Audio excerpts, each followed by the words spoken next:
Ultima giornata di campionato per il campionato di promozione Girone B. Amici sportivi, siamo a Santa Maria Coghinas e da qui vi racconteremo Coghinas Macomerese, valida appunto per l'ultima giornata del campionato di promozione Girone B. Lorenzo Pes e il numero 20 Esteves Navarro, doppia soluzione col destro e con il sinistro. Il fischio del signor Soro va Pes direttamente verso la porta e colpisce la traversa. Bel grappolo di saltatori, tutta la Macomerese a protezione, a eccezione di Virdis. Qui il colpo di testa effettuato da Mateucci. C'è Meli tra le linee, viene servito da Meli a Radovanovic, mette giù, batte al volo e poi il tiro di Radovanovic stava diventando un cross per Cascioni. Spedisce in profondità, intercetta Ruiu, si accentra Ruiu, cerca ancora un dialogo con Radovanovic. Qui attenzione al liscio Mateucci di prima intenzione. Kralzik, c'è Meli dal punto di battuta, scambia corto con Cascioni, ancora Meli, il pallone al centro, la spizzata di Radovanovic e il gol del Coghinas che passa in vantaggio con Predrag Radovanovic.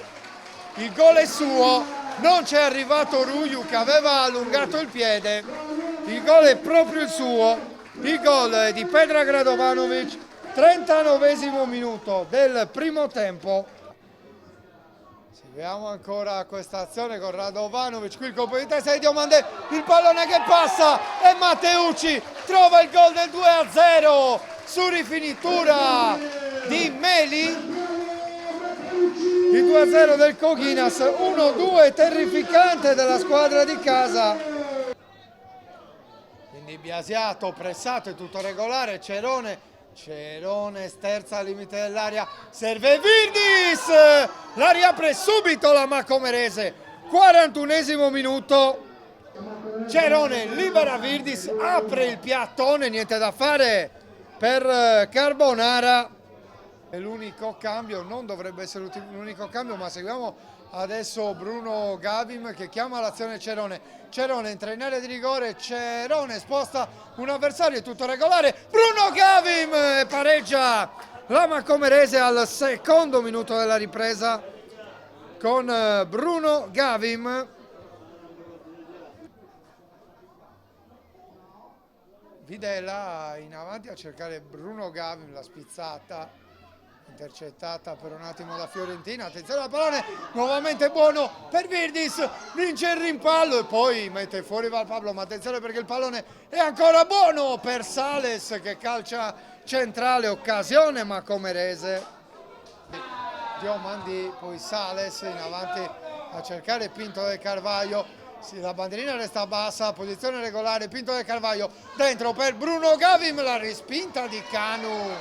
E attenzione, calcio di rigore per la Macomerese. Il fischio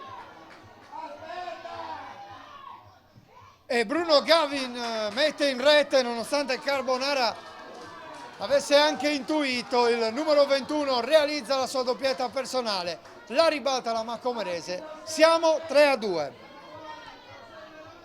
Macomerese, ma c'è un'altra opportunità per Oggiano che la mette al centro, Criado di testa e palla che esce di un nulla. Ha avuto l'opportunità del 3-3 il Coghinas del numero 3 Pes, poi Cerone va a prendersi un calcio di punizione e arriva qui il fischio finale, la Macomerese espugna il comunale di Santa Maria Coghinas in quest'ultima gara di campionato.